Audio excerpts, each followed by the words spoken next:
अस्सलाम वालेकुम, सुबह बखैर and a very good morning to all of you. भाई को तकरीबन मैं 6 हफ्ते के बाद आज ऐसे खड़े होके अपने सोफे के साथ, जो मेरी आदत है ना कि मैं लमक के शो करती हूँ कि बिल्कुल ऐसे कभी छुपी हुई होती हूँ, कभी आपके सामने आई होती हूँ, क्योंकि मैं इतने अच्छे जो डिजाइनर्स के कपड़े पहन रही होती हूँ तो मुझे होता है कि मैं आप लोगों को दिखाऊं कि भाई जरा देखिए मैंने कितने प्यारे कपड़े पहने हुए ना। क्योंकि मुझे पता है बहुत सारी मेरी बहनें जो घर में टेलीविजन वो कहती है कि हमने सुबह आपका शो लगाया होता है, आवाज हमने नहीं खोली होती क्योंकि हम अपने सारे काम कर रहे होते हैं, लेकिन हम देख जरूर रहे होते हैं कि भाई अच्छा मदीहा लग कैसे रही होती। तो मैंने कहा जरा आज उनको भी जरा खड़े होकर दिखा दिया जाए कि आज मैं कैसे लग रही हूँ। क्योंकि जब आप पूछेंगे 6 हफ्ते क्यों, क्योंकि आपको पता है मेरे पाँव का इशू हुआ था, तो अब अल्हम्दुलिल्लाह बेहतर है, मैं चल फिर सकती हूँ, लेकिन बहुत टाइम लगा भाई। और एक सबक मैंने सीखा, जितनी भी खवातीन हैं बंदों को भी अपना विटामिन डी का टेस्ट ज़रूर कराना चाहिए, क्योंकि आपको नहीं पता कि हम जो खुराक खा रहे हैं वो इतनी अच्छी है कि हमारी बोन्स को अच्छी खुराक पहुंचाए और हमारी बोन्स को स्ट्रॉन्ग करें। और मुझे आइडिया हो गया कि मेरी अपनी बोन्स, मैं इतने शोज करती हूँ बोन्स डेंसिटी के हवाले से, तो मेरी अपनी बोन्स कितनी वीक थी ये मुझे लग पता गया। और साथ में एक सबसे बड़ा लेसन जो बचपन में पढ़ते थे वो था कि जी तंदुरुस्ती 1000 नेमत है।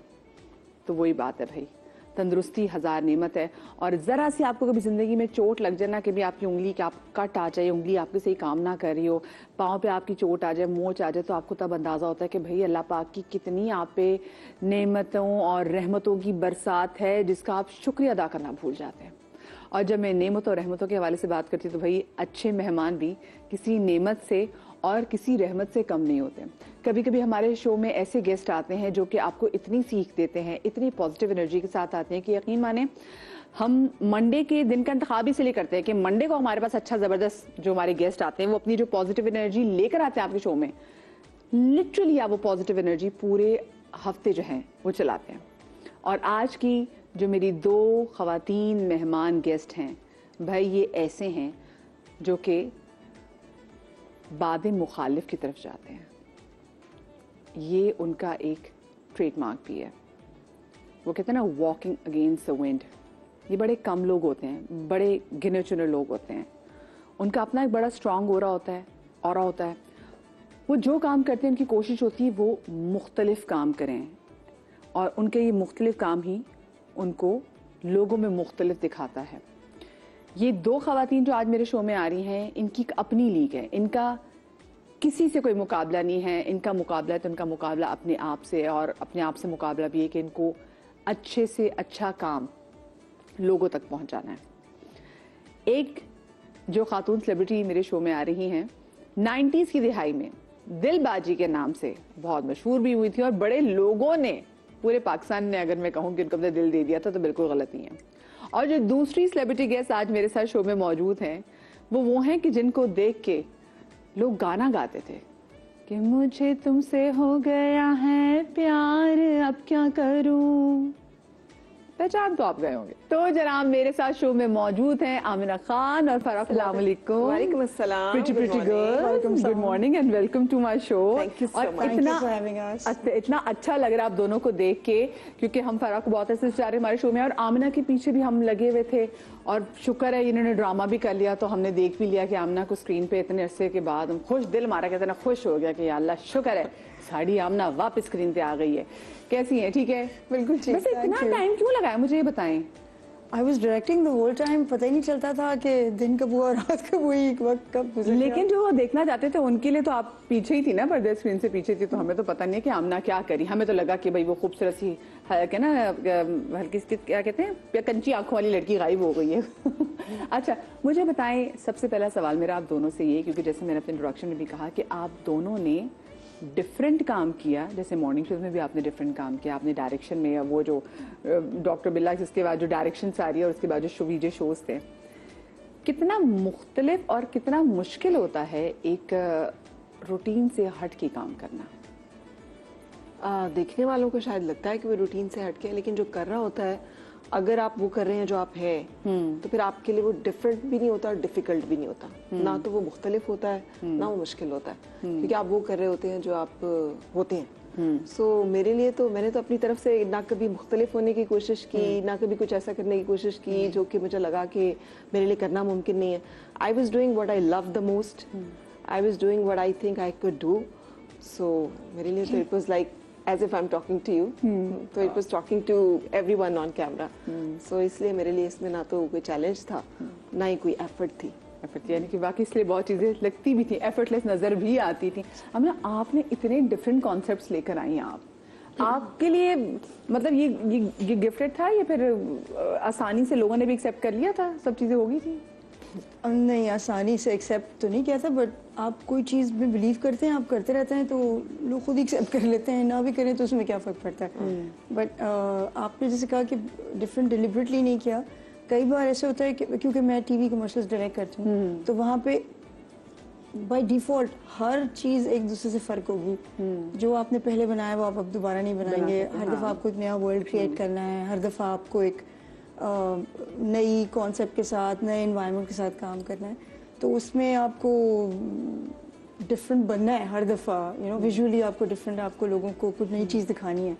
So that's fun. I think it's लेकिन चैलेंज इज फन. हमने खवातीन को इतने डिफरेंट चीजें डायरेक्ट करते हुए नहीं देखा कि जैसे हमने देखा है कि आपके हर उसमें, आपके एड में भी, आपकी वीडियोस में भी, जो फिर आपने वीडियो शोज भी किए हैं, उसमें ह्यूमर जो है वो बड़ा स्ट्रॉन्ग जो सेलिंग पॉइंट, जो फोटे होता था वो.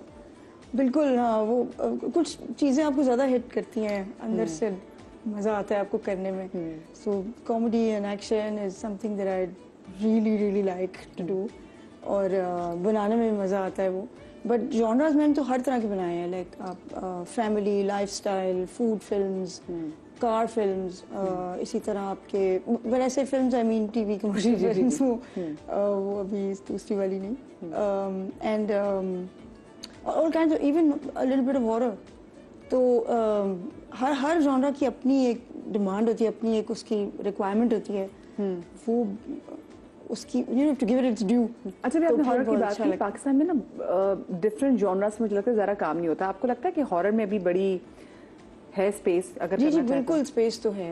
अभी तो बहुत, अभी तो शुरू हुआ है काम इस पे ना. अच्छा, अगर मैं आप लोगों को पीछे लेके जाऊँ तो पहला ऑडिशन आपको याद है फरा जी आपका? यस, बहुत अच्छी तरह से. क्योंकि एंकर बनना एक ऐसी चीज़ थी जो कि हमेशा से I wanted to become an anchor because I was a debater. तो वो जो एक मुकर्रर होता है और आपका एक मजालिस का एनवायरनमेंट होता है जो कि मेरे घर में था. मेरी मदर को बहुत ज़्यादा एक लगाव और बहुत, तो वो एक आपके अंदर एक चीज़ होती है. सो वो एक शौक था. एक्टिंग का तो सवाल ही सोचा भी नहीं था, क्योंकि एक्टिंग भी कोई चीज़ होती है, करनी भी है. सो वो एक शौक था. और उसके लिए जब मुझे ऑडिशन किया गया तो मॉर्निंग शो के लिए जब ऑडिशन हुआ तो मुझे रिजेक्ट किया गया पाकिस्तान टेलीविज़न के मॉर्निंग शो में, बिकॉज सरमद साहब आई सब उस दिन और बहुत सारे और लोग थे. तो उन्होंने कहा बहुत यंग है ये फॉर मॉर्निंग शोज, तो उसको कुछ और दें. मॉर्निंग शोज के लिए भी थोड़ी सी हमें मेच्योरिटी चाहिए होगी. सो उस वक्त एक क्राइटेरिया होता था. लेकिन ठीक फिर उसके एक साल के बाद दोबारा उन्होंने जब रिकन्सिडर किया तो उन्होंने मुझे फिर मॉर्निंग शो के लिए बुलाया. और मैंने पाकिस्तान टेलीविज़न का मॉर्निंग शो जो है वहाँ से शुरू किया था, जो आई थिंक मेरे लिए बड़ी ऑनर की बात थी. बिकॉज वहाँ पे मुस्तनसर हुसैन तारड़ साहब और मैनी अदर्स, कुरतुलैन साहिबा, सुफिया शाहिद साहिबा, तौसीक हैदर, फारूक हसन, बहुत सारे लोग हैं जो कि कर रहे थे और कर चुके थे. तो मुझे लगा कि मेरे लिए बहुत मुश्किल होगा, वही जो आपने पहले सवाल किया. लेकिन फिर जब आप वहाँ पे बैठ जाते हैं और आप वो कर रहे होते हैं जो आपको अच्छा लगता है तो फिर हो जाता है. और एक बहुत बड़ी बात मधिया ये भी थी कि जिस शो की वजह से लोगों ने मुझे पहचाना, क्योंकि मेरी जो शनाख्त है, जैसे आपने बताया कि लोगों ने मुझे पहचाना ड्रामा सीरियल बंधन के हवाले से, जो एक्चुअली मेरी फर्स्ट एवर अपीयरेंस है ऑन टेलीविज़न. क्योंकि जो मुझे मॉर्निंग शो में जब उन्होंने नहीं कंसिडर किया तो पाकिस्तान टेलीविज़न का ये ड्रामा उन्होंने ऑफर किया. उन्होंने कहा आप जैसे बोलती हैं हमें बस यही चाहिए, हमें आपसे कुछ एक्टिंग नहीं करना. अम्मा मान गई? अम्मा को बताया किसने था? ना कर.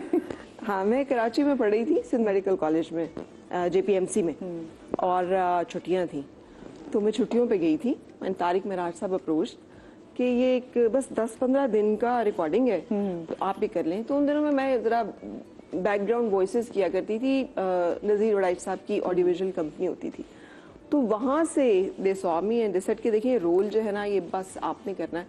दे ऑफर्ड मी 70,000 रुपीज़ इस वक्त ना. Wow, which was quite a good amount of money for a student. काफी. हाँ. तो मैंने कहा यार अच्छा पैसे अच्छे हैं तो करना भी कुछ नहीं है, दे सेइंग कि पोइट्री वोइट्री पढ़नी है तो वो तो पढ़ ही लूंगी. So I did that and I came back to Karachi. और यहाँ पे हमारा फर्स्ट ड्राफ्ट जो है वो शुरू हो चुका था. जैसे ही वो शुरू हुआ तो आपको अगर अंदाजा हो तो कराची यूनिवर्सिटी जाना होता है पेपर देने के लिए. तो जैसे ही हम अपने बसेस में बैठे तो कराची यूनिवर्सिटी में किसी एक लड़के ने या लड़की ने, ये तो वही है ना वो जो दिलबाजी कल रात को वो, आई वाज लाइक ड्रामा चल रहा है. तो एवरीबडी वाज आस्किंग कि ये क्या हुआ, दिलबाजी को आ रहा है. फिर मैंने उन्हें बताया कि मैंने तो ऐसे जब छुट्टियां थी तो जाके काम किया था, मेरा ख्याल था किसने देखना है. जहन में वाकई ये था किसने देखना है और मैंने क्या ही ऐसा कर लेना.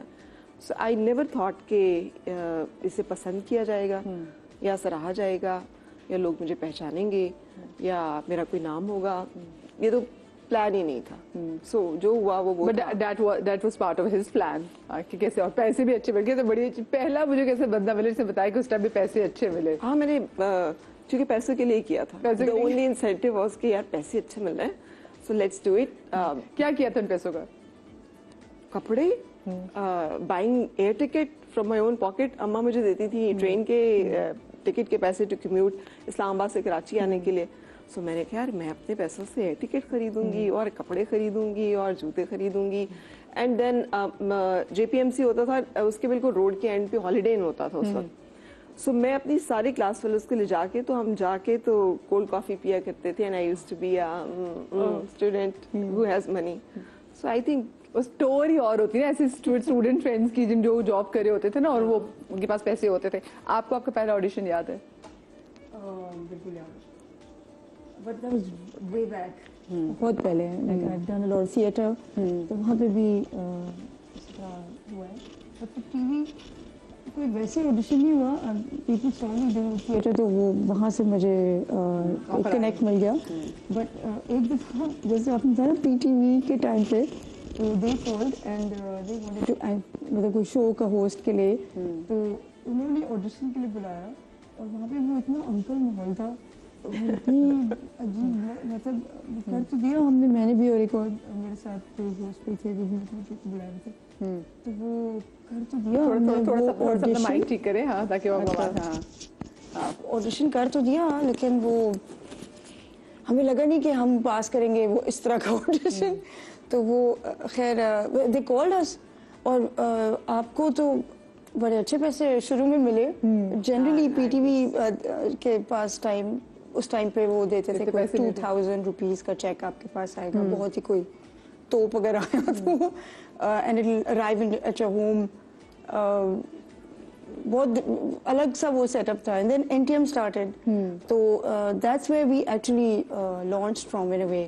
तो आपको पता नहीं याद होगा एक प्रोग्राम आता था VJ. जी वो जब हमें तो बचपन हमारा अशरफ ने सारे रिकॉर्ड तोड़ दिए. वो जो उसके कॉन्सेप्ट थे वो आज हम डिस्कस करते हैं. बिल्कुल उसको आज भी कोई बीट नहीं कर सका. फिर एक और म्यूजिक शो आता था म्यूजिक चैनल चार्ट्स.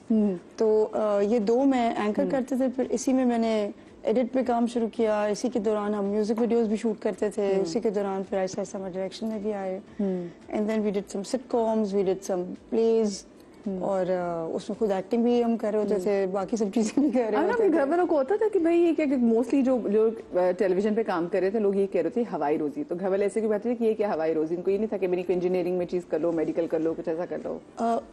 तो मैंने वो भी किया है, इस टाइप की चीजें भी की हैं. मैंने MBA किया हुआ है, मैंने CSS किया हुआ है. वाओ, मैंने ये तो हमें पता ही नहीं. फिल्म डिग्री की हुई है, मैंने फ्लाइंग की हुई है. वाओ. और तो फ्लाइंग आपने क्या पाकिस्तान की किसी एयरलाइन के लिए की थी या किसी इंटरनेशनल? नहीं आप कमर्शियल पायलट अभी मैं बने नहीं हूँ. लेकिन मैंने ट्रेनिंग की है उसकी.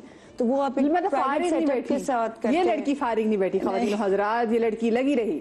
मतलब देखा मैं CSS भी कर लूँ, मैं ये भी कर लूँ, मैं जो है ना वो कमर्शियल पायलट का वो भी कोर्स वाला सारा भी कर लूँ. Because nobody from my family is in the media. तो ऑब्वियसली मेरी फैमिली को तो ये कॉन्सेप्ट ही नहीं समझ में इतना कोई खास आया. तो वो समझते ये जैसे थिएटर करती है शुगर में शौक में ये शौक कर रहे हैं और साथ में you have to keep studying ना. तो my father was very strict about studying. उनको था कि बस आपका you have to finish this and otherwise you can do what you like. वैसी बात बस. उस तरह। बात सुने, सीएसएस के बाद आपको ये नहीं हुआ कि भाई जब लोगों को होता है सीएसएस करेंगे फिर एक अच्छी सरकारी नौकरी मिलेगी, फिर सारी टोर शोर चेंज हो जाएगी जिस सारी? वक्त ये अजीब सा टाइम था जिस वक्त मैंने सीएसएस किया, तो मुझे तो नहीं लगता था कि मैं कोई पास हूँ, क्योंकि दूसरे लोगों को मैं देखते थे वहाँ, तो वो तो 4-4 साल से पढ़े थे और अपेयर हो रहे थे और बार बार आते थे और बड़ा वो एग्जाम के दिन भी वो बुक किताबें लेके खड़े होते थे। तो मेरे पास टोटल 4 दिन थे प्रिपेयर करने के लिए, और मैंने किया भी वो इसलिए था कि मेरे बाबा के बचपन के दोस्त हैं, आपने शायद नाम सुना होगा, डॉक्टर अदीब रिजवी, जो SIUT स्टार्ट किया, बहुत ही माशाल्लाह। तो ही सेड ये क्या तुम काम मीडिया, क्या व्हाट, तुम सीएसएस करो। तो मैंने कहा क्यों, मतलब मैं तो, मेरा अपना ऑफिस है, मैं अपना प्रोडक्शन हाउस रन कर, आप आए ना कभी, मैं कोई नहीं आऊंगा, ये कोई काम नहीं होता है। तो वो नाराज हो गए। अब आप बिलीव करें, जब हम मिलने जाते थे उनसे तो वो यूं मुंह इधर करके बैठ जाते थे, मुझसे बात ही नहीं करते थे। तो 1 साल गुजर गया, वो मुझसे बात नहीं करते थे, तो मुझे इतना बुरा लगा कि यार ये तो बड़ा हैंड हो गया। तो फिर मैंने फॉर्म लिया जाके, वो फॉर्म ही इतना एनाकोंडा है, वो तो खत्म ही नहीं होता। तो मैंने कहा ये फॉर्म ही इतना बड़ा है तो मैं एग्जाम क्या दूं। तो उसमें मैंने गलत सब्जेक्ट भी चूज कर लिए जो नहीं करने चाहिए थे। और कौन सा सब्जेक्ट टफ टाइम दिया? British history. ओह, क्यों ले ली पता नहीं, वो किसी ने मुझे कहा था 200 पॉइंट्स होते हैं, तो ये एक ही सब्जेक्ट में निकल जाएगा। ये नहीं कभी कहा था कि उसका पार्ट 1 पार्ट 2 भी होता है और पता नहीं क्या क्या होता है। तो वो भाई उन बाबों के नाम याद करना बड़ा मुश्किल है। really bad. तो anyway, तो I went and gave that exam. उस वक्त मेरी 2 शूट्स चल रही थी और कोई टाइम नहीं था प्रिपेयर हो। शूट जब आप खुद ऐसे डायरेक्टर कर रहे होते हैं तो आप तो बिल्कुल ही मतलब फॉर एन एक्टर शूट, अब मुझे दोबारा रिमाइंडर आ रहे हैं अपने लिए कि एक एक्टर का सेट पे होना और शूट के दौरान पार्टिसिपेट करना is a very different ball game from what a director has to do. तो आप सुबह जैसे आपकी आंख खुलती है till the time you are crashing, आप नॉन स्टॉप दिमाग आपका काम कर रहा होता है if you are a director and of course also actor. But actor को ना वेटिंग पीरियड मिलते हैं बहुत सारे बिटवीन सीन्स, एंड आपने मेकअप कर लिया, आप बैठ गए, अच्छा you have to learn your lines and like interact and sort of you know practice. फिर बैठे, मुझसे इतना बैठा ही नहीं जाता। तो ये मेरे लिए बिल्कुल स्विच ओवर, हाँ नहीं वो स्विच ओवर था। So anyway, going back to like I've done a number of पढ़ाई भी और माशाल्लाह काम भी और इस तरह। अच्छा आप मुझे बताएं सादिया, जब आप मॉर्निंग शूज कर थी उस टाइम ना एक टाइम ऐसा आया जब बहुत ज़्यादा प्रेशर आ गया था कि आपने, क्योंकि ऑफ कोर्स रेटिंग का प्रेशर तो हर मॉर्निंग शो पे होता है, और इसमें प्रेशर भी आया कि जी शादियों वाले शोज जो थे वो बहुत ज़्यादा रेटिंग लेते थे, तो उसमें भी आपने अपना स्टाइल का शो उसको बरकरार रखा। But then there comes a time जब आपने शादियों वाले शो भी कुछ ऐसा किए, ये आपके लिए करना कितना डिफिकल्ट था? बहुत मुश्किल था। जब मैंने मॉर्निंग शो करना शुरू किया था ना, तो बहुत सारे लोगों को ये पता नहीं, मुझे एज एंकर के तौर पे जानते हैं, लेकिन मुझे लगता है कि वहाँ पर जो लोगों को पसंद आया वो ये था कि I was the executive producer. And executive producer means कि शो में क्या होना है, उसकी बजटिंग क्या है, वो सब चीज़ें मेरे अपने हाथ में थी। और ये एक ऐसी चीज़ थी कि जो कंट्रोल फैक्टर था। मुझे अच्छी तरह याद है कि जब मैं ATV पे लाइन अप कर रही थी शो एक दफ़ा, तो मैंने अहमद फराज को, आई प्रैंक हिम, अहमद फराज सब वेरी काइंड, पढ़े लिखे आदमी थे, ऑब्वियसली सोचने समझने वाले आदमी थे। साहब का दौर था, और अगर आपको याद हो तो साहब को वो तो अहमद फराज को शायद पसंद करते होंगे, मगर अहमद फराज साहब जो हैं उनकी एक नज़्म थी, उनकी मतलब उनकी एक थॉट थी। अच्छा फराज जी, मैं आपको यहाँ पे रोक सकते हैं, हम यहीं से कंटिन्यू करेंगे, ठीक है? मुझे ब्रेक लेनी है, क्योंकि अगर आप दरमियान में ब्रेक लूंगी बुरा लगेगा। एक छोटी सी ब्रेक ले रहे, ब्रेक के बाद हाजिर होते हैं।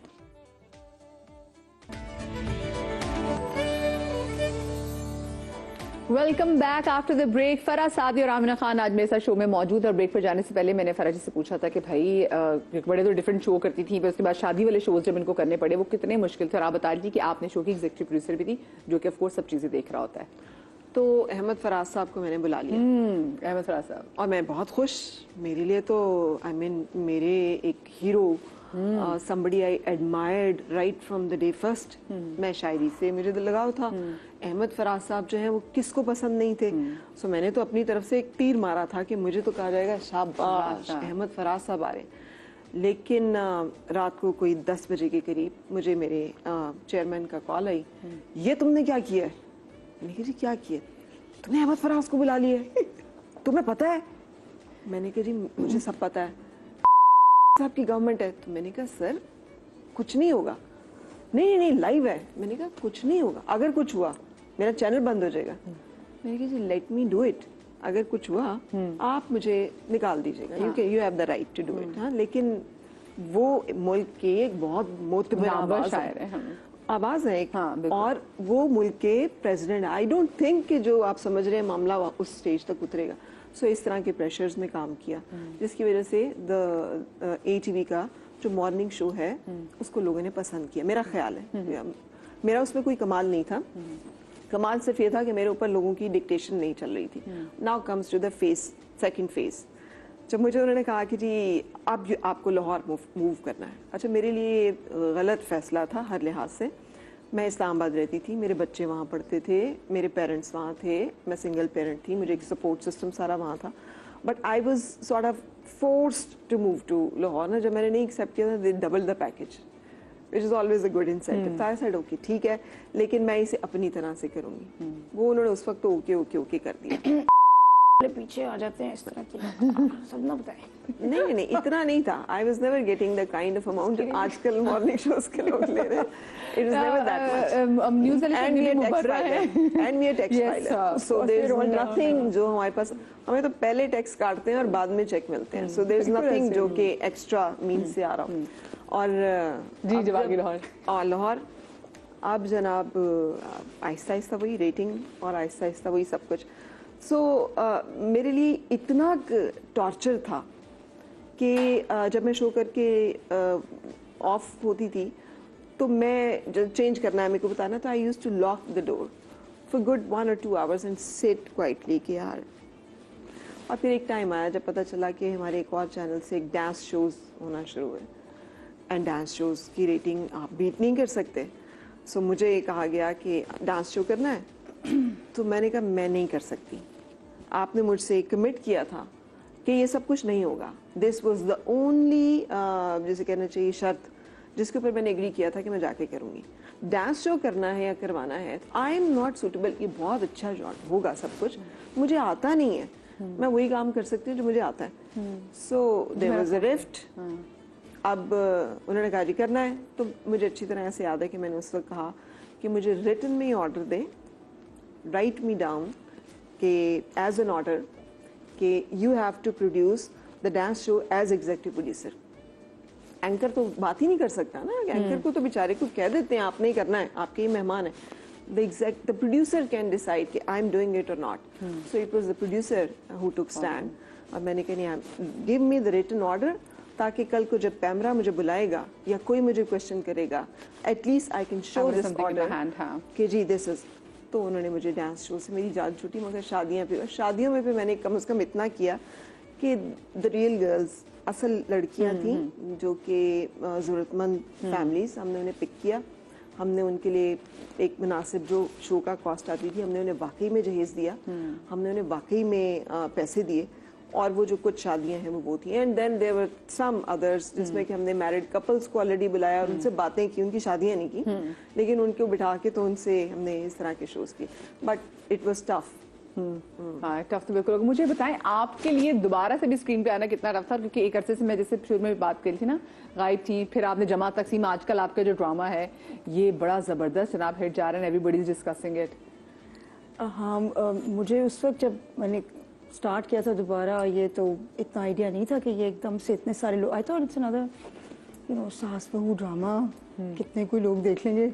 And I should do like smaller roles initially, 1-2, and then maybe something little bit more challenging and bigger. मगर ये तो मतलब कोई ऐसा इंसान ही नहीं मुझे मिल रहा आजकल जो ना देख रहा हो। इट्स डूइंग फिनोमिनली वेल, और उस वजह से प्रॉब्ली आप ज़्यादा प्रॉब्ली नोटिस हो जाते हैं।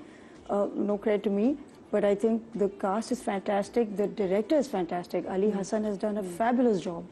और cast में आप जिसका नाम लें, everybody has created a sort of a space for themselves.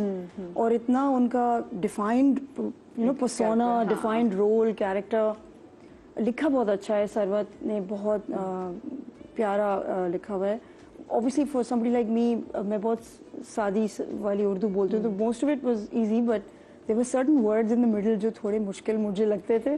तो अब मैं सोचती कि यही बोलना पड़ते हैं आप जब तो आप कहते हैं ये थोड़ा मुश्किल है, ये but we were sort of told कि ये ऐसे ही आपने बिल्कुल verbatim, like you can't change dialogue, you can't change anything. So but it works. I think people relate to this. और इतने लोग, इतने comments, इतने मुझे बहुत overwhelming है. It's such a beautiful surprise, but also very overwhelming क्योंकि एक तो आपने वापस आए हैं, ऊपर से पहले आप मैंने जैसे आप शो होस्ट की बात कर रहे थे, तो मैंने एक कॉमेडिक शो भी ऑफ कोर्स होस्ट किए थे और मैंने सीरियस नॉर्मल एंकर भी किए थे. Music channel charts wasn't a comedic program, it was a music show but it was like you just anchoring. तो लेकिन नोन ज़्यादा वो वाले हो जाते थे. सो अभी क्या करते हैं लोग, वो मीम्स बनाते हैं कंपैरेटिव ना, कि पहले ये था और अभी ये तो रोती धोती हो और इस तरह का कुछ कैरेक्टर है. But it's a villainous character, it's one of the bad guys. तो जब आप एक बैड गाय प्ले कर रहे होते हैं तो हमारे लोग इतने मासूम और इतने स्वीट हैं, जो ऑडियंस है, and they're very educated audience now. मुझे हमेशा ये बिलीफ है कि आपको कभी अपनी ऑडियंस को अंडर एस्टिमेट नहीं करना चाहिए, never. And you should give them more than what you think they can handle. तो वो सच समझते हैं. वो कहते हैं ये तो ऐसे ही है ये लोग यही करते होंगे. तो मुझे तो खैर चले इतना ब्लो बैक नहीं मिल रहा. But there are 2 characters specifically. एक मदीहा प्ले कर रही हैं और एक इलाही, एक बच्चा है वो जीशान का कैरेक्टर प्ले कर रहा है. मदीहा जो बड़ी भाभी निगत का कैरेक्टर प्ले कर रही है. So those are very like antagonistic roles और वो ड्राइव कर रहे हैं स्टोरी को कहीं इधर कहीं इधर. तो वो उनको तो बड़ी ब्लो बैक मिल रही है. उस आड़ में मुझे लगता है कि मुझे भी ब्लो बैक मिल रही है. तो वैसे लेकिन जो आपका जो कैरेक्टर अब जो है, तो लोग आपको उससे ज्यादा बुला रहे होंगे. इनफैक्ट आप जिस ब्रेक में बात कर रहे थे, आपके क्लाइंट्स भी अब आपको, पहले तो लोग बिलीव कर रहे थे ना कि हाँ okay this is and then people were writing कि ओ ये कहीं देखी हुई है, कहाँ देखी हुई है, लोगों को पहचानने में नहीं आ रहा था. आप यकीन करें, in all these past 15 years that I have been off screen, हमें ये बात सुकून होती थी कि यार किसी को याद नहीं आ रहा, क्योंकि आप कॉर्पोरेट्स के साथ काम करते हैं ना. That's a very different environment and what you're doing as a director is a very different ball game altogether. तो आप तो मतलब you're a custodian of their brand, you're a custodian of their product. That time जिस वक्त आप उनका commercial या उनकी कम्युनिकेशन बना रहे हैं, अब आप सोचें 15 लोगों की बोर्ड रूम की टेबल, वहाँ पे आपने कुछ चीज़ प्रेजेंट करनी है, उसमें एमी किसी को याद आ जाता था कि ओ अशरफ ओ ये एंड इट्स सो एम्बैरेसिंग. तो हम चुपते फिरते थे, हम कहते थे यार किसी को याद ना आए, because you have certain credibility and you are. तो was really sort of a phase, a period we crossed. Airport पे पकड़े जाते थे क्योंकि एयरपोर्ट पे लगे होते हैं वो टीवीज जिस पे वो पुराने चीजें ना वो चलाते रहते हैं, बहुत ज्यादा लूप पे चलते हैं. तो उन एक दफा वो जो आप सेपरेट बूथ में जाते हैं ना अपनी चेकिंग कराने, तो वहां पे there was this lady, she said आपको मैंने कहीं देखा हुआ है. मगर उन्होंने कहा इस तरह था ना, मैंने कहा नहीं आप मुझे नहीं देखा होगा, मैं नहीं, आप यूं खड़े, आपकी चेकिंग हो रही है. मैंने नहीं कुछ किया मैं तो सिर्फ जा रही हूँ. And she laughed so hard, she said नहीं मैंने टीवी में देखा है. एंड इस तरह पकड़े जाते हैं आप अजीब से. तो पहले इस तरह था और अभी थोड़ा और ज्यादा हो गया. और पहले इतना इमीडिएट, लाइक थिएटर हम करते हैं तो आपको एक इमीडिएट फीडबैक मिलता है, which is very direct and very encouraging. और आपको पता होता है आप कुछ सही कर गए, नहीं कर गए, कुछ और इम्प्रूव करना. When you do TV or used to do TV, the interaction with your audience wasn't very direct always, and it used to come a lot later. Social media नहीं था ना. अब सोशल मीडिया की वजह से it's almost like theatre used to be. And people just, और लोग ये समझते हैं आमतौर पे सोशल मीडिया में कि वो क्योंकि दिख नहीं रहे तो वो कुछ भी कह सकते हैं. तो वो अच्छा बुरा जैसा भी कहते हैं वो कह देते हैं. तो you get like unfiltered feedback which is great. अच्छा, आप लोगों के साथ जनाब बोर्ड्स पड़े हुए हैं, बोर्ड्स में है पिक्चर्स, ठीक है. आपने खुद नहीं देखना है कि आपके साथ बोर्ड में किसकी पिक्चर है, आपने ये बोर्ड उठाना है और आपने दिखाना है फराजी को. और फराजी आपने 3 हिंट्स दे रहे हैं उनके बारे में, ठीक है. 3 से ज्यादा 5 हिंट्स भी हो सकते हैं और आपने गेस करना है किसकी पिक्चर है. ये वो लोग हैं जिनके साथ आप लोग ऑलरेडी काम कर चुके हैं, ठीक है. सो आप उठाइए, आपने खुद नहीं बोर्ड देखना, आपने बोर्ड उठा के बिल्कुल ऐसे फराजी को दिखाना है. फराजी आपको हिंट्स देंगी. फराजी मैं भी आपकी हेल्प करूंगी, ठीक, और मैं आपको पहचानने में भी आपको हेल्प करूंगी. जी चलें. नंबर 1. हाँ इसका तो थोड़ा सा दिखना तो चाहिए था. A very very talented singer. अच्छा, ओ ओके. मेल और फीमेल? Female, child star. बचपन से she started singing. Sohail Rana साहब के वहाँ से स्टार्ट किया और पाकिस्तान की one of the most beautiful female voice. Nazia. But of these times. Okay. और आजकल कार खैर फलाही कामों में बहुत आगे हैं। हदीका। यस। ओके। गुड पहुंच Oh, गई। sweet. चले नेक्स्ट आप।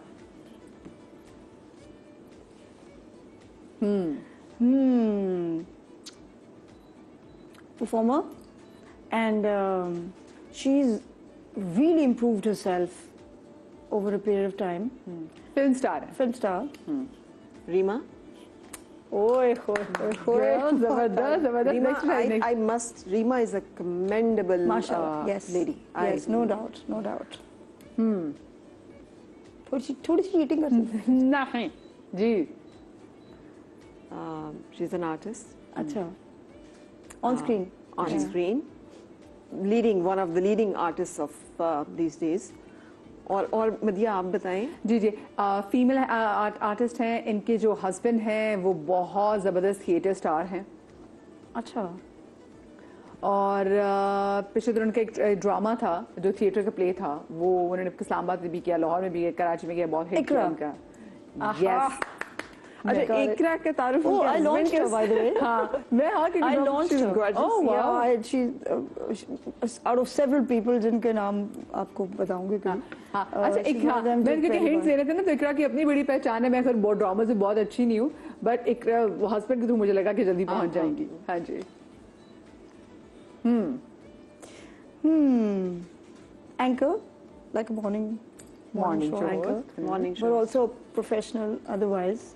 डॉक्टर शाइस्ता। चलो बहुत जबरदस्त। Girls are doing good. हाँ जी।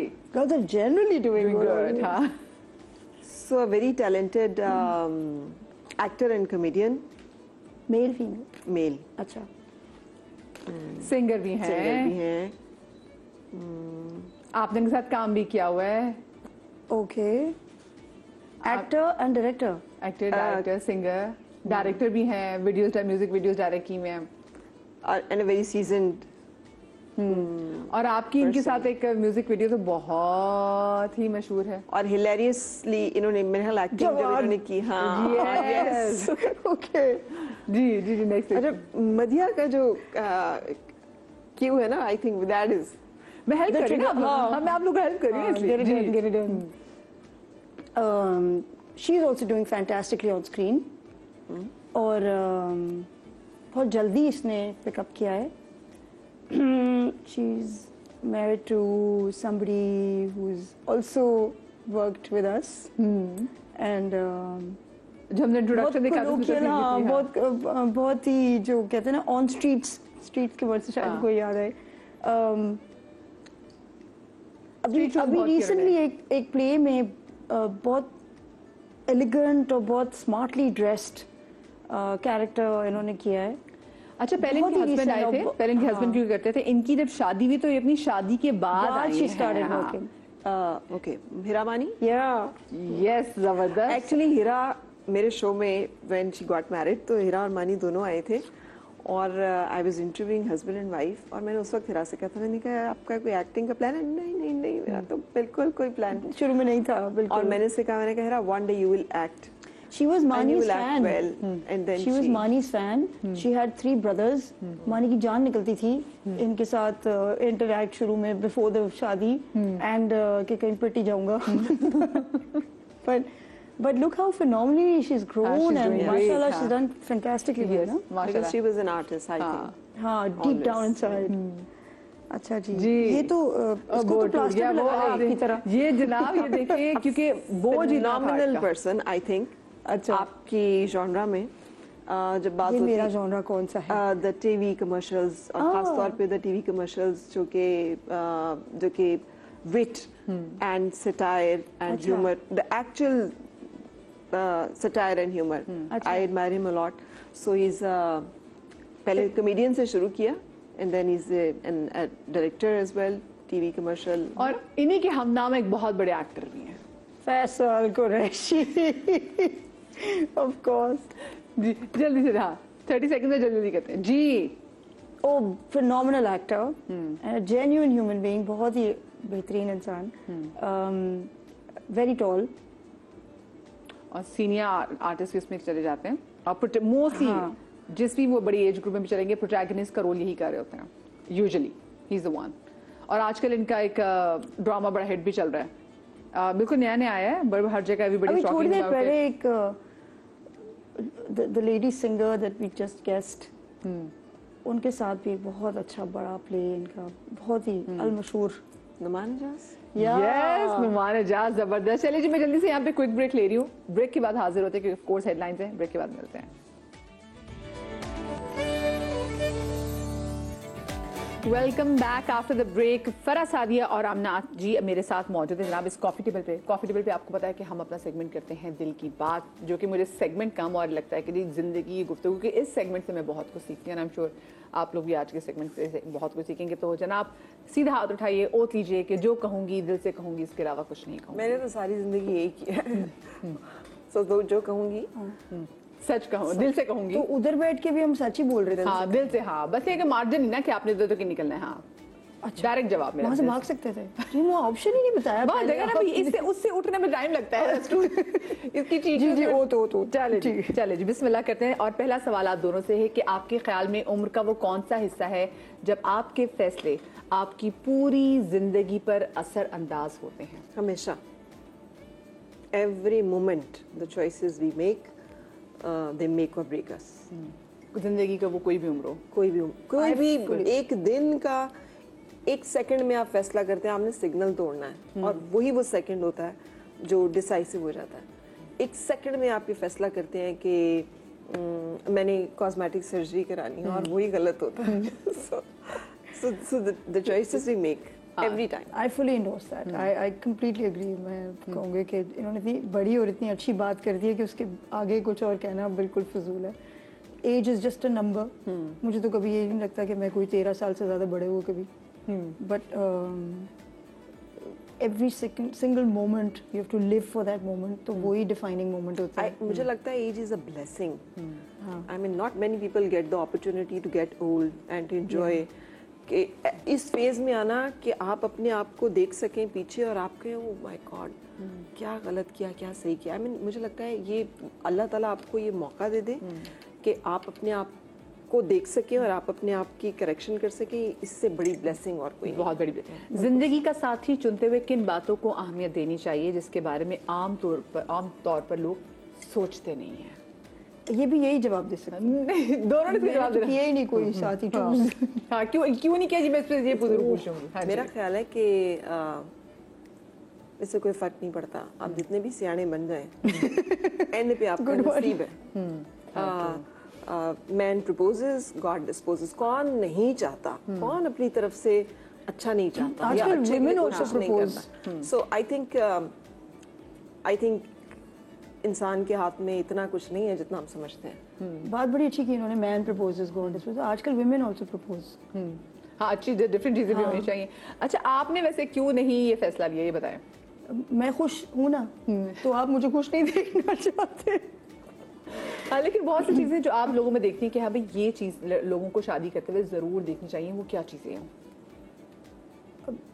People change over a period of time. आप एक सर्टन फेज में किसी से मिलते हैं, आप भी इवॉल्व करते हैं, वो भी इवॉल्व करते हैं, थोड़ी कंपैटिबिलिटी आप आई थिंक देख सकते हैं। मेरा ख्याल है, but beyond that you can't really. मेरा ख्याल है you should really look for, no offence to anyone, असल और नस्ल नहीं बदलती। असली है और नस्ली है। ये एक मुहावरा है। So you should always look for के फैमिली ट्रेडिशंस क्या है, बिकॉज इट इज़ ऑलवेज जो आपकी इकदार होती हैं, जो आपकी वैल्यूज़ होती हैं, डिफरेंसेस होते हैं लोगों में, it's very normal to have differences, but the settlement of differences is जो आप फैमिलीज, आप ट्रेडिशन। और ये दोस्तों में भी ऐसा ही होना चाहिए कि जब दोस्त बनाते हुए भी आपको, कि आपने कहा ना असल और नस्ल का देखना बहुत जरूरी। क्या आपके बच्चे आपकी जिंदगी से भी कुछ सीखते हैं या उनको अपनी गलतियों से ही समझ आती है?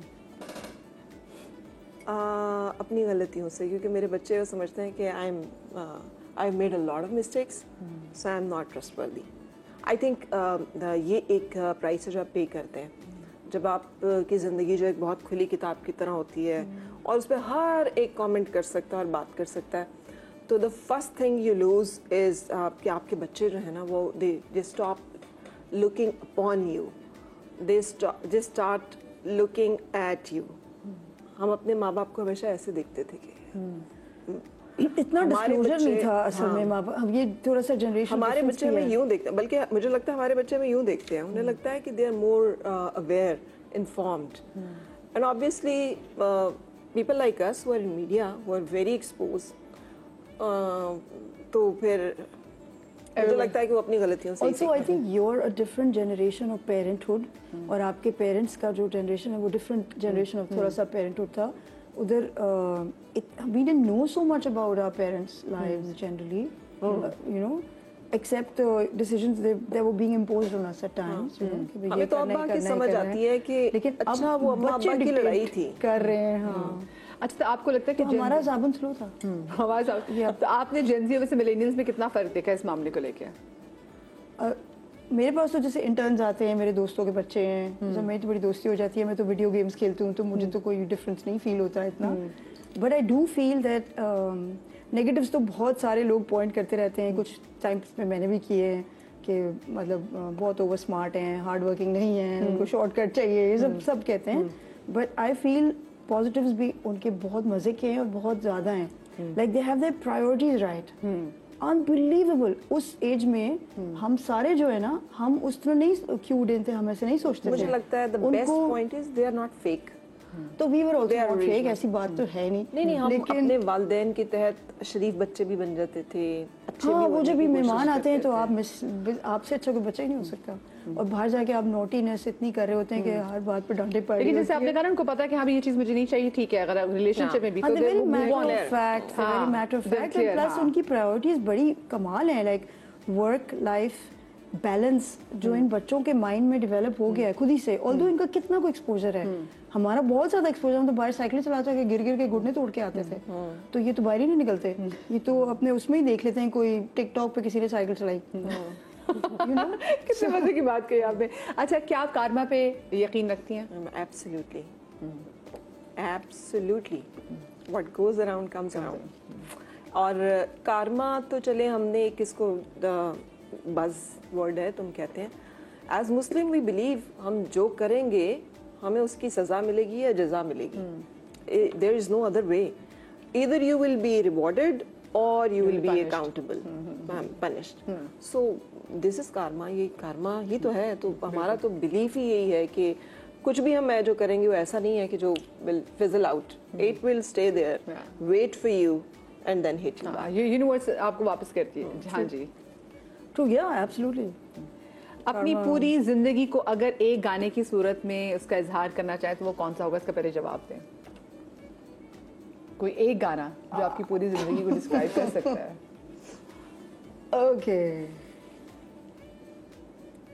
There was a song, I forgot who it was by, but there's a song that I want to walk a million miles and do so many things. Or wo, you know, the world, I have to explore the whole world, travel the whole world, see what all is there.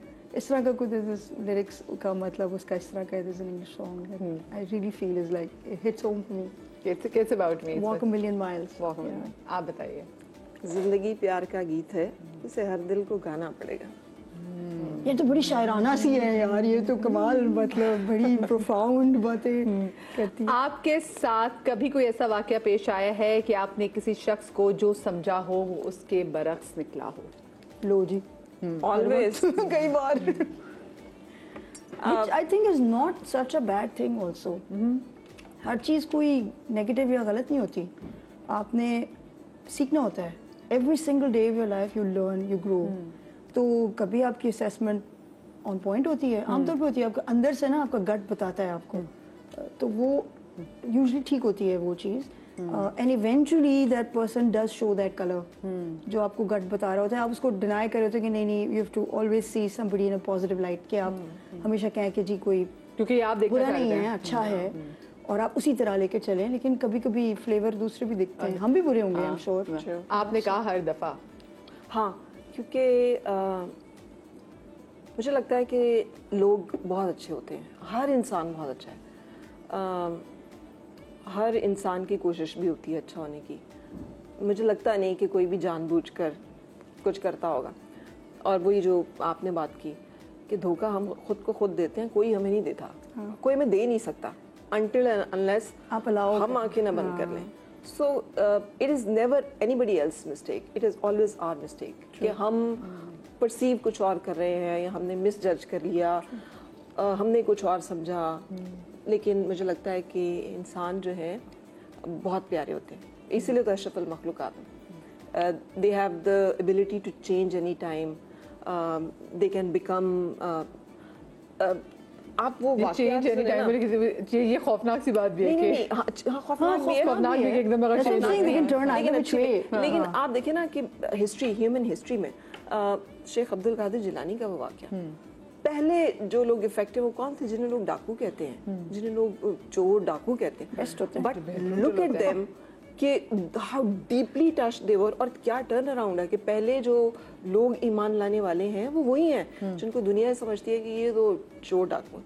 So you never know कि change of heart, change of और एक mind बहुत important चीज़ है जो सबके ऊपर prevalent, मैं जहाँ जाती हूँ मिलती हूँ, it's a very myopic thing I think. लोग डब्बों में डाल देते हैं लोगों को हाँ. कि ये ऐसा है, ये ऐसा है, ये ऐसा है, जबकि कोई भी ऐसा ऐसा ऐसा Tag नहीं कर होता. देते वी हैं, आर हाँ. All born with all qualities. Yes.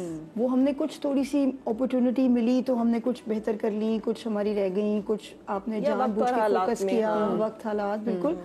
तो किसी को भी ना डब्बे में डालना एक इंतहाई मुझे बहुत ही बुरी बात लगती है. अच्छा, नहीं डालना चाहिए. किन लोगों के साथ आपकी दोस्ती हो सकती है और कौन से लोग आपके लिए नो गो एरिया हैं? मैं fake anybody who is faking anything. तो आपको कैसे पता जी कोई फेक है? रडार में आ जाते हैं आपके? नहीं, हाँ, रडार में ही तो नहीं आते. देखो तो फिर दोस्ती तो सबसे हो बट जाती द मोमेंट आई रियलाइज हाँ. कि इट्स लाई, हाँ. ये झूठ है, तो आपकी इतनी अच्छी ये सच पक्की नहीं दोस्ती है. बन गई हो, यू रियलाइज इट्स अ लाई, आप क्या करोगे? दोस्ती भरोसे का नाम है. बिल्कुल. हर रिश्ता भरोसे का नाम है. सब टूट जाए, भरोसा नहीं टूटना चाहिए. Very true.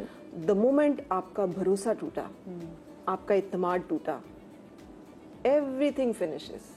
दुनिया का हर रिश्ता खत्म हो जाता है जब भरोसा टूट जाता है. Agreed. यानी कि वो लोग जो भरोसा तोड़ते हैं आपके लिए, वो लोग नो गो एरिया भी नो हैं. गो. हाँ, मैं I from someone to no one की जर्नी में आई एम सॉरी, लेकिन मुझे सिर्फ 1 सेकंड लगता है.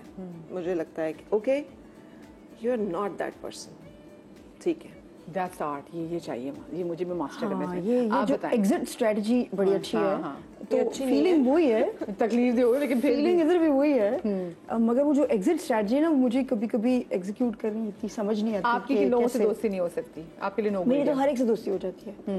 दोस्ती हो जाती है बट एक डीपर बॉन्ड जिसको कहते हैं ना, वो बहुत कम लोगों से होता है. Of course because of time, because of the way that you interact लोगों के साथ.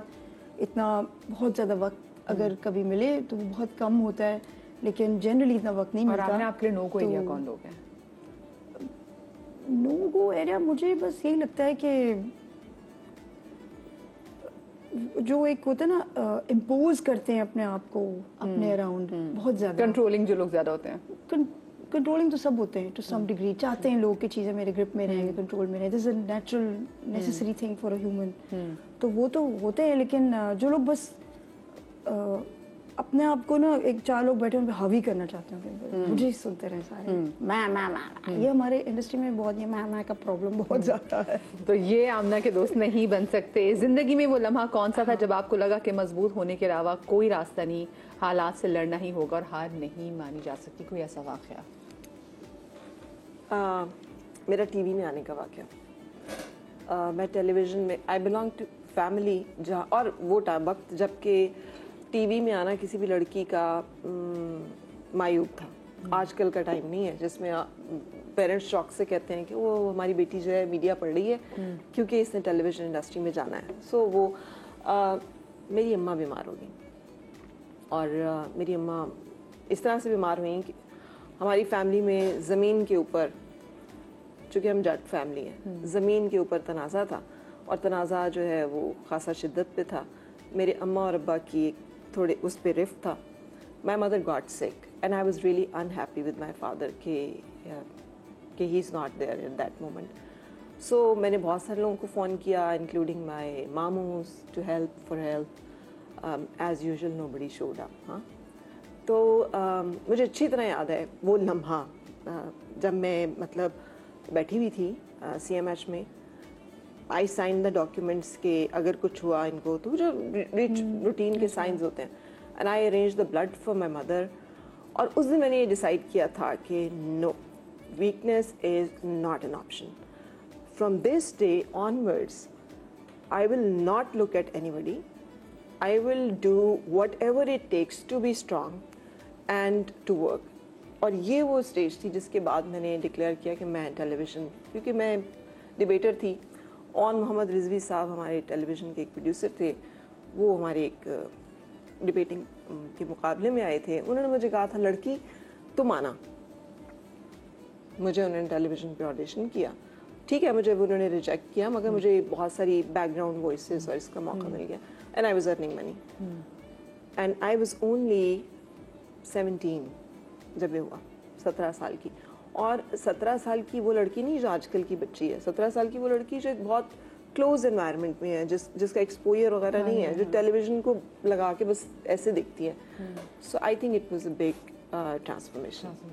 आपकी ज़िंदगी में ऐसा कौन सा लम्हा था जब आपको लगा कि मजबूत होने के अलावा कोई ऑप्शन नहीं है? हमेशा आप जब छोटे होते हैं, आप रोड पे खेल रहे होते हैं, कोई बच्चे आपस में लड़ पड़ते हैं, आपको you have to handle it right from then. कोई ऐसा वाक़या? And not really. I think I've always been with that mindset कि there is एक होप, एक चीज़ होती है अल्लाह मियाँ के अंदर, एक होप, एक तकवा कहते हैं उसको हम उर्दू के लैंग्वेज में, और वो इतना इम्पोर्टेंट होता है for it to be strong inside. आपके अंदर वो एक बड़ी ग्रिप क्रिएट करता है somehow. ये तो जो आपकी इतनी स्ट्रॉन्ग पर्सनालिटी किसको देगी, किससे इंस्पायर्ड हो कि आपकी ऐसी पर्सनालिटी है, फिर आपकी बिल्ट इन ऐसी पर्सनालिटी है?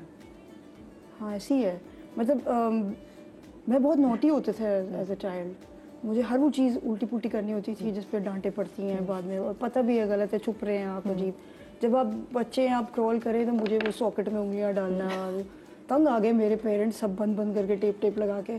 तो वो मेरे बाबा तंग आ गए बिल्कुल ना. उन्होंने कहा अच्छा है लगे करंट, इसको खुद ही पता चलेगा. कौन फादर ऐसे कहेगा? हाँ. तो मैं माँ बाप से छोड़ जाते हैं. एंड सो या I mean you want to try new things. और ये आप इसलिए नहीं करते. कुछ बच्चे, अब जैसे हम पढ़ते हैं इन चीज़ों के बारे में, साइकोलॉजी में, चीज़ों में, कि कुछ बच्चे ये अटेंशन सीकिंग के लिए करते हैं, लेकिन ऐसा कुछ भी मेरे तो सेंस में उस वक्त नहीं था. वो तो आप सिर्फ एक्सप्लोर करने के लिए करते हैं. आपको एक नई चीज़ एक्सप्लोर करनी है. अब आपने एक डिसीजन ले ली, अब आपने बस तो करना है, कूद गए अब आप, तो आपने कुछ तो करना है कि स्विम कर लें आप किसी तरह. सही. तो बचना तो है. और मैंने देखा अल्लाह पाक इतना आपके अंदर वो एक कनेक्शन आपका इतना स्ट्रॉन्ग हो जाता है इस चीज़ की वजह से कि अगर आपने नहीं गिव अप करना अल्लाह मियाँ में, कुछ नहीं हो रहा आपके अराउंड. लाइक मैं प्रोडक्शन के अंदर से आपको बताती हूँ कि यहाँ ये पाकिस्तान में, ये इसमें मैं एक पॉडकास्ट भी करूँगी, आप लोगों को बुलाऊंगी कभी. तो ये यहाँ पे प्रोडक्शन करना एक प्रोजेक्ट की, वो खुद ही इतना बड़ा एक अज़ाब इलाही है कि जब आप उसमें जाते हैं तो वो जंग के बराबर है ऑलमोस्ट ना. तो हर दफ़ा जब आप जा रहे हैं जंग के अंदर, तो सिर्फ अल्लाह में ही आपको निकाल सकते हैं से बाहर, right? Unless you have that strength of hope, कि वो एक होप है जो आपको बचाती है हर चीज़ से, मतलब वो निकाल लेती बाहर. मेरे ख्याल से एक male dominated society and industry में एक खातून का काम करना वो वाकई थोड़ा मुश्किल भी होगा. अच्छा मुझे बताएं, एक अगला सवाल है कि मुझे बहुत बुरा लगा जब. मुझे इतनी दफ़ा बुरा लगा कि अब तो ये भूल ही गया हुआ है कि बहुत बुरा लगा जब कब था. मुझे बहुत बुरा लगा जब मैंने देखा कि सोशल मीडिया पे if you write my name, it's all about the very personal things which are mostly not right. Mostly not right. And nothing about the work I've done. मुझे लगता है कि बड़े कॉन्फिडेंस से लोग लिखते हैं गलत चीजें. और मुझे लगा कि यार I mean, मुझे आप जानते हैं उस काम की वजह से जो मैंने किया है, उसके बारे में आप बात कीजिए जो कुछ भी है. एक ऐसा मामला कि जो वो सिर्फ रब ही की ज़ात जानती है कि क्या है और कैसे है, या वो बंदा जानता है जिसके साथ बीती है, ही गुजरी है, जो भी है वो, मी और any other person. How can you comment about somebody else's relationship और मैरिज और डिवोर्स और लाइफ और anything? How can you? I mean आप कैसे कर लेते हैं ये कि आप एक ऐसी सोसाइटी, एक ऐसे मजहब के फॉलोअर होके जहाँ पे आपको कहा गया है किसी की गैर मौजूदगी में उसके बारे में बात करना गीबत है। गीबत का मतलब है मुर्दार का गोश्त खाना। मुर्दार का गोश्त खाना इज एब्सोल्युटली हराम। आप हराम कर रहे हैं एंड देन अगर आप वो बात नहीं है जो कि उस बंदे में है and still you are saying ये बुहतान है। जी जी, बुहतान जुल्म अजीम है। बिल्कुल बिल्कुल। जुल्म रब के साथ जंग है। हराम वो चीज है कि जिसपे अल्लाह ताला जो कि किसी की दुआ रद्द नहीं करता, मुशरिक की नहीं रद्द करता। हराम का लुक्मा आपके जिस्म पे है, आपके अंदर है, हराम आपके अंदर है, आपकी दुआ भी कबूल नहीं, आपकी 40 दिन की इबादतें कबूल नहीं। How can you do it? तो लोग बड़े आराम से बड़े धड़ल्ले से वीडियोस बना रहे हैं। तो मुझे बहुत बुरा लगता है, मुझे बहुत ऑड लगता है कि यार हम क्या कर रहे हैं। हमारी पूरा मुआशरा बुहतान, गीबत, चुगली, क्या मिल जाएगा आपको? $10, थोड़ी सी रेटिंग, थोड़े से व्यूज। ये रेटिंग, ओह मैन, इस पे ये बताना बताएं, हाँ। सच जरा। हाँ, तो बताना कि आपको बुरा, बहुत बुरा लगता है जब लोग सिर्फ रेटिंग के लिए चीजें करते हैं। गुड। अच्छा अच्छा, आपने वैसे वो टाइम देखा है कि जब इतनी रेटिंग्स की दौड़ नहीं थी लेकिन अब लोग रेटिंग्स की तरफ आए हैं? तो बिल्कुल कैसा- देखा है। अब लोग सिर्फ रेटिंग्स, जब आपको नया कंटेंट भी ट्राई नहीं करते, आपने जैसे डिफरेंट कंटेंट ट्राई कर लिया, सब चीजें करनी। आप यकीन करें ना कि आपके पास पहले एक चैनल था, फिर 2 थे, तो कंटेंट की रिक्वायरमेंट उस तरह की थी। मैक्सिमम आपके पास प्रोविंशियल चैनल्स थे, 2-3। There are I think about 85 channel, 120 channels के licenses. I am not exactly sure, this is like a couple of years पुराना data, but 85 channels are currently active. अब उसको आपको ये सब compete कर रहे हैं अब आपस में ना, और आपके पास वही 24 घंटे, उस 24 घंटे में 25 काम भी करने हैं और आपने कुछ Make it or content break भी it वाली देखना situation है, हाँ। तो अब वो किस तरह आपकी अटेंशन पकड़ेंगे, और जब तक वो आपकी अटेंशन नहीं पकड़ेंगे, वो कुछ उनकी कोई प्रेजेंस नहीं है। सही। तो ये जो आप कह रहे हैं कि रेटिंग, तो अनबिलीवेबली गलत तरीकों से लोग, हर चीज़ तो ब्रेकिंग न्यूज़ है, तो मैं कहती हूँ कोई नॉर्मल भी रह गई है न्यूज़, अब भला होती होगी, आई एम श्योर। एक बहुत बड़े चैनल पे ये भी ब्रेकिंग न्यूज चलती थी कि आज बारिश हो गई है कराची में, तो वो बड़ी फनी बात लगती थी कि ब्रेकिंग के फट्टे चल रहे हैं, तो बारिश न्यूज पे वाली तो लैंग्वेज है। कमाल memes भी लगी। मोहब्बत आपको मजबूत बनाती है, किसी काम का नहीं छोड़ती? मोहब्बत मजबूत बनाती है। मुझे लगता है कि जब हम दुनिया में आते हैं तो हम रोते इसीलिए हैं क्योंकि एक वो मोहब्बत, जो दुनिया में एक ही मोहब्बत है और वो है खालिक की अपनी मखलूक से मोहब्बत, जो उसे कभी नहीं छोड़ता। हम 100 स्याह कर लें, 100 सफ़ेद कर लें, our God never abandons us. Last moment तक हमारे पास तौबा का, इस्तग़फ़ार का, माफ़ी का और उसकी मोहब्बत का दरवाज़ा खुला रहता है। सो मुझे लगता है हम रोते इसलिए हैं क्योंकि हम उस मोहब्बत से जुदा होते हैं, फिर हम उस मोहब्बत को ढूंढते हैं सारी ज़िंदगी लोगों में। शायद इसमें मिल जाएगी, Sincerity, ये अनकंडीशनल प्यार Honesty, करेगा, sincerity, trust। शायद ये करेगा, शायद यहाँ से मिलेगी। बट देन अब इसीलिए हम हमेशा पढ़ते हैं कि मजाजी मोहब्बत से आप मोहब्बत हकीकी की तरफ सफ़र करते हैं, वो यही है क्योंकि अल्टीमेट मोहब्बत एक ही है, द अनकंडीशनल लव, एक्सेप्टेंस, और वो सिर्फ एक ज़ात ऑफर करते हैं। तो मुझे लगता है कि ये तो दुनिया की सबसे बड़ी पावर है। द मोमेंट यू डिस्कवर कि oh God, I went stray, I am sorry कि जो तुझसे मिलना था वो मैं लोगों में ढूंढ रहा था, मैंने बच्चों में ढूंढा, मैंने शौहर में ढूंढा, बीवी में ढूंढा, वालिदैन में ढूंढा, लोगों में ढूंढा, ये तो तू था जिसने ये सब कुछ देना था। तो आप you then get connected to the source, to the divine source. अच्छा, मैं आपसे भी इसका जवाब लूंगी, और क्या आपने कभी मोहब्बत की पूछूंगी, तो बताएं से। क्या मैंने कभी मोहब्बत की? ब्रेक ले लेती पहले। रोज मोहब्बत की। हाँ हाँ मुझे ब्रेक से बड़ी मोहब्बत है क्योंकि मेरे शो को ब्रेक से मोहब्बत है, और मोहब्बत जरूरी भी है। छोटी सी ब्रेक के बाद मिलते हैं।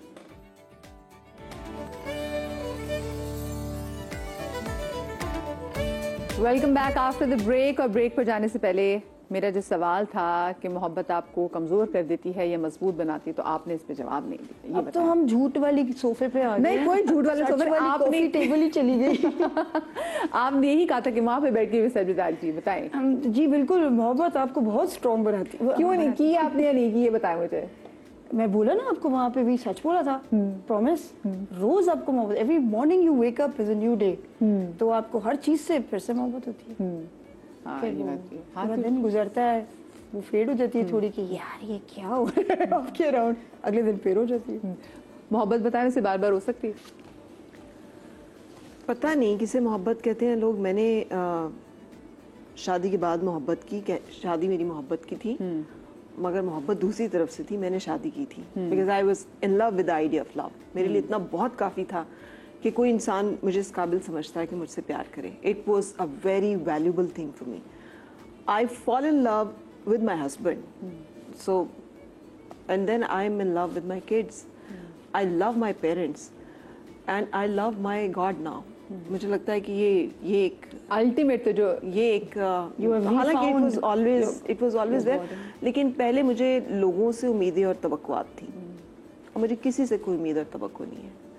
अब मुझे इट डजंट मैटर किसी ने क्या किया, अच्छा किया गुड फॉर यू, बुरा किया थैंक यू।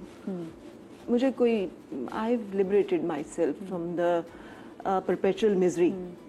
ये जो एक होती है ना कि एक आपको उस वक्त कोई दुख पहुंचा, एक होता है वो दुख वो मतलब एको कर रहा होता है आपकी जिंदगी में। So you have to liberate yourself and the only liberator is God himself. बेशक। So yes I have loved and ये जो लव ट्रांजिशंस, आप पहले एक औरत हैं, फिर आप एक बीवी हैं, फिर आप एक माँ हैं, हाँ। फिर आप एक सास हैं, हाँ, तो आपकी मोहब्बत जो है वो इवॉल्व करती जाती है, ट्रांसफॉर्म करती जाती है, ग्रो करती जाती है। एंड देन एक टाइम आना चाहिए कि जिसमें उस मोहब्बत में आपकी पूरी मदर टेरेसा, रूथ फाव, ये वो ख़वातीन है जिन्होंने कि मोहब्बत की कोई लिमिट, कोई बाउंड्री नहीं है कि ये बस इतनी सी होगी बाकी नहीं होगी। आप 100 बच्चों को मोहब्बत कर सकते, आप करोड़ों लोगों से मोहब्बत कर सकते हैं। हाँ। आपकी मोहब्बत की तो ये एक दफा होगी या 100 दफा होगी। हाँ, ये तो। अच्छा, एक सवाल, बट वो जो लड़का लड़की वाली मोहब्बत है, मुझे तो लगता है कि वो मोहब्बत का कॉन्सेप्ट ही गलत है मदिया। और मुझे लगता है कि हमें अपनी बच्चियों को ये बहुत सिखाने की जरूरत है कि ये मोहब्बत जो जिसको आप सीख करते हैं ये गलत है। अगर आपको ढूंढना है किसी इंसान में, लड़के या लड़की को, तो इज्जत ढूंढिए। इज्जत मोहब्बत है। हम पाकिस्तान से कहते हैं हम मोहब्बत करते हैं, बिल्कुल, लेकिन हम पाकिस्तान को तोड़ देते हैं जब हमारा, क्योंकि हमें हमारी ओनरशिप है, हम मोहब्बत करते हैं। जैसे आप हम इसे तोड़ गाड़ी नहीं की देंगे। खिड़की से कचरा बाहर फेंकते हैं ना, आपने खत्म कर दी वो मोहब्बत, तोड़ दी If we will पाकिस्तान से। respect, अगर हम बिल्कुल नहीं। इज्जत Without करेंगे respect there is no Pakistan की, love, yes. हम कर नहीं सकते। अच्छी बात है। बिल्कुल, बहुत से लोगों को लग रहा है, लड़कियों को बहुत अच्छा लग रहा था। ड्रामा से भी हमने ये देखा हुआ कि अगर लड़का बहुत ज्यादा पोजेसिव हो तो अल्लाह मेरे बारे में इतना पोजेसिव है, और अब मीम्स बनती है कि जो पोजेसिव अगर आपके फियांसी हो या हस्बैंड हो तो वो कितना बड़ा रेड फ्लैग है भाई। वो मोहब्बत नहीं होती, वो आपके लिए आगे जिंदगी तकलीफें चीजें बना देती है। कि ये रेड फ्लैग्स पे बातें होती हैं और ये एक्सप्लोर होता है ये टॉपिक, और ये लोगों को अवेयरनेस होती है इस चीज की। बिकॉज आप जब बड़े हो रहे होते हैं तो जरूरी नहीं है आपका एक्सपोजर इतना ज्यादा हो। लड़कियों को तो वैसे ही बाहर नहीं निकलने दिया जाता है इतने लोगों से, वो उनका मिलना जुलना नहीं होता जितना लड़कों से होता है, लड़कों का होता है, सॉरी। तो वो वैसे भी उनका जो माइंड है वो उतना ही ग्रो कर रहा है ना जितना उनका एक्सपोजर है। तो ये रेड फ्लैग्स उन्हें क्या पता, जो आप अगर उनको बताएंगे नहीं या उन तक पहुंचेगी नहीं इन्फॉर्मेशन, वो कैसे डिफ्रेंशिएट कर सकेंगे। तो ये डिफ्रेंशिएशन करनी अब आनी शुरू हो गई है लोगों को। दिस इज फैंटास्टिक, बहुत ही बड़ी बात। मोहब्बत पे वादा करें, वो तो पूल है ना। मुझे लगता है कि मैं शो किया करती थी ना, ये शो हमारे लिए बहुत बड़ी लर्निंग भी है। सो मैं I learned lot from doing this show. From जो लोग आते थे वो हमेशा अपने साथ एक गिफ्ट लेकर आते थे, gift of experience, gift of wisdom, gift of knowledge, और वो शेयर कर रहे होते थे। तो मैं उससे बहुत ज्यादा बेनिफिट हुई and I am the beneficiary. Same, हाँ, मुझे भी बिल्कुल। और आप बहुत अच्छा लगता है आपको। हाँ, तो डॉक्टर सदाकत एक साइकेट्रिस्ट हैं बहुत मारूफ, तो उन्होंने एक दफ़ा शो में एक बात की और मैं उस बात को हमेशा कोट करती हूँ जगह। उन्होंने कहा कि अगर आपने गेज करना है कि कौन आपसे कितना मोहब्बत करता है, तो लेट दैट मैन, हम मैन वुमन की भी बात है, let that man spend on you, take care of you. अगर वो आपके ऊपर स्पेंड नहीं कर रहा और आपको लुक आफ्टर नहीं कर रहा, that is a no no. Never trust that man who is not willing to spend his money on you. और आप देखिए हमारा मजहब ने यही कहा है। आप बिल्कुल सही। लेकिन इससे मेरी यही बात है कि आजकल क्योंकि लड़कियां कमा रही हैं तो वो बंदों को होता है, और लड़के भी आजकल ये चाहते हैं कि जी लड़की कमाने वाली हो ताकि उसको उसकी जिम्मेदारी ना उठानी पड़े। ये तो हम देख रहे हैं बहुत। तो मुझे लगता है कि यही सबसे बड़ा डिजास्टर है। यही वो वेस्ट का कल्चर है जिसमें वेस्ट ने ये लर्न किया कि जब आप वो जो हम कहते हैं ना कि मर्द औरत की शबाहत इख्तियार ना करे, औरत मर्द की शबाहत ले। वो सिर्फ ये नहीं है कि रोल कर लेंगे, इट इज द रोल। मर्द जब औरत बनने की कोशिश करेगा कि वो बजाय इसके कि वो कहे कि मैं जब तक जिंदा हूँ, तुम तक कोई चीज नहीं आ सकती, वो उस वक्त आएगी जब मैं नहीं हूँगा। ठीक है, मेरे पास बहुत पैसा नहीं होगा, मेरे पास जितना है वो सब तुम्हारा है। किसी औरत को कुछ और चाहिए? इससे बड़ा तो कॉन्फिडेंस और कोई है ही नहीं। वो जो सोना ना चांदी ना कोई महल जाने मन तुझको मैं दे सकूंगा, छोटा सा घर तुझको दूंगा। आई थिंक दैट और दुख सुख का साथी बनूंगा। दुख सुख का साथी, this is what every woman wants. और कि मेरी बात मेरी सुन ले, कि मैं बात कही मेरी सुन ले। this more is than what- money, I think it's more about and this is what that every connection that woman you must should make. want। अगर वो औरत इससे बियॉन्ड जाती है और वो कहती है जी मैं तो, मुझे तो तुम ये भी ला के दो, वो भी, तो वो औरत गलत है। और अगर मर्द उस तरह से उसको नहीं लुक आफ्टर करता, मैं ये नहीं कह रही कि उसको हीरे सोने चांदी, but whatever he has, basics तो वो कर। अच्छा मुझे एक बात बताइएगा, जो सवाल मैं पूछने लगी मैं खुद भी इससे बहुत ज़्यादा रिलेट करती हूँ। आप मॉर्निंग शो करती नहीं एक ऐसा, क्योंकि वो जो टाइम होता है जिसमें आपके बच्चे ने सुबह स्कूल जाना होता है ना, आप उसको स्कूल ड्रॉप नहीं कर सकते। जब उसको पिक करने का टाइम होता है, you can not pick him, क्योंकि अभी मैं उस फेज से गुजर रही हूँ। मेरा बच्चा गो के अभी 3.5 साल का, लेकिन वो माशाल्लाह से 2.5 साल से तो वो भी स्कूल जा रहा है, बेचारा 2.5 साल से वो भी स्कूल जा रहा है। और लोग फिर ये कहते हैं कि जी वो जो मॉर्निंग शो में जो खवातीन जो होती हैं वो उनके बच्चे तो ना पीछे मेड्स पाल रही होती हैं। ये लोगों को लगता है। मैं अक्सर लोगों को देखती हूँ, लोग कहते हैं अच्छा हाँ तुम्हें क्या पता होगा। और मैं बड़ी हैरान भी होती हूँ लोगों को कि मैं उसकी माँ हूँ, मुझे नहीं पता होगा। तो कितना मुश्किल होता है इन सब चीज़ों को साथ में डील करना, फिर एक शो भी करना, एक अच्छा कामयाब शो करना, फिर साथ में बच्चों को भी साथ लेके चलना, कितना ही मुश्किल होता है। और ये जो टाइम जिसमें मैं कह रही हूँ सुबह वाला टाइम होता है, मेरा ख्याल है कि ये दुनिया का सबसे बड़ा इम्तिहान है। मुझे आपका नहीं पता, पेरेंटहुड, मदरहुड वैसे एक बहुत बड़ा इम्तिहान, क्योंकि आप सिंगल पेरेंट भी थी हैं इसलिए। हाँ, क्योंकि माँ के ऊपर जो है ना वो औलाद की तरबियत की जिम्मेदारी है। उसने उसको मोहब्बत देनी है, वो मोहब्बत जो सिर्फ रब की ज़ात दे सकती है, अनकंडीशनल, कि उसे जज नहीं करना। वो उसको वो हमेशा वो फेल भी होगा तो उसे कहेगी यू आर द बेस्ट। ये सिर्फ या रब की ज़ात करती है या माँ करती है, दुनिया की बाप भी नहीं करता। तभी तो अल्लाह पाक ने मोहब्बत के पैमाने को जब वो मैयर करने की बात की थी कि 70 माओ से ज्यादा प्यार, तो इसी वजह से। लेकिन आई वाज सिंगल करती पेरेंट, हैं। सो एवरी सिंगल पेरेंट, मुझे लगता है अगर बाप सिंगल पेरेंट है वो बेचारा बाप नहीं रहता, वो माँ बन जाता है। हाँ बिल्कुल, वो कभी माँ बन रहा होता है, कभी बाप बन रहा होता है। माँ जब आपको अर्न करना पड़ता है, आई थिंक इसीलिए अल्लाह ताला ने ये रूल्स रखे हैं कि एक बंदा जो है वो नर्चरिंग पे रहेगा और एक बंदा प्रोवाइडिंग पे रहेगा। ये परिंदे आज तक नहीं बदले हैं यार इतना, वरना वो इवॉल्व करते हुए वो भी तो बन जाते हैं कि चल तुम अंडों पे अपनी बैठोगे, तुम जाओ जाके लेके आओ, मैं बैठ जाता हूँ, करते हैं वो रोल स्विच। मगर जब उसने खुद खाना होता है उतने टाइम पीरियड के लिए उसको खाना है, तो वो जाके तो दाना चुग के आती है और उसके बाद वो अपना रोल करती है और वो प्रोवाइड करता है, वो लेकर आता है, वो देता है। सो हमने कैसे, सो आई थिंक ये मेरी जिंदगी का सबसे बड़ा दुख कहूँ, टेस्ट कहूँ, क्या कहूँ। मैं बच्चों के पेरेंट टीचर मीटिंग पे जाती थी। आई एम द मदर जिसने अपने बच्चों को 2.5 साल दूध पिलाया, दोनों बच्चों को माशाल्लाह अल्हम्दुलिल्लाह। इसलिए कि मुझे पता है कि मेरे रब ने मुझे ये हुक्म दिया है, I can not violate it. So although I was doing, I was working, I never, मेरी जो जिम्मेदारी मेरे रब ने मुझे दी, मैंने कोशिश की है कि मैं उसको कह सकूं कि मेरे मौला जो कमी हुई वो माफ़ करना, but I did my best. लेकिन आई कुडंट, बिकॉज मुझे लाहौर मूव कर दिया गया, मेरे बच्चे यहाँ थे और ये मुझे बहुत दुख देता है। I had 2 boys. बॉयज़ वैसे भी मुश्किल होते हैं, जैसे ही वो टीनेज में जाते हैं वो एकदम से, so it was very challenging. मदिया, मुझे जो एक ज़िंदगी का बहुत बड़ा दुख है, लोग मेरे बच्चों के बारे में अब दे आर स्ट्रगलिंग ऑब्वियसली, वो तो मैं आई अंडरस्टैंड दैम, बिकॉज मुझे पता है मेड्स ने नहीं पाला, मेरे पेरेंट्स वहाँ थे। मैं आई एम ब्लेस्ड कि मेरे माँ और बाप दोनों मौजूद रहे हमेशा मेरे बच्चों के साथ। ऑल्दो ड्राइवर्स भी थे, मेड्स भी थी, लेकिन वो सिर्फ इतनी थी जितनी हर घर में होती हैं। मेरे बच्चे कभी उनके आसरे या रहमो करम पे नहीं थे, लेकिन एक माँ जो हर वक्त मौजूद होती है, मैं वो नहीं कर सकी, क्योंकि मैं सिर्फ एक एंकर होने के अलावा प्रोड्यूसर भी थी। आप प्रोड्यूसर नहीं सो सकता रात को, जिसका सुबह शो है और वो शो जाना है 9 बजे लाइव, उसको रात को 10 बजे भी फोन आ रही थी, फलां बंदा जो बीमार हो गया है वो नहीं आ रहा, and you have to decide immediately कि यार वो सेगमेंट उसमें क्या होगा, उसका क्या होगा, उसका क्या होगा। You can not sleep.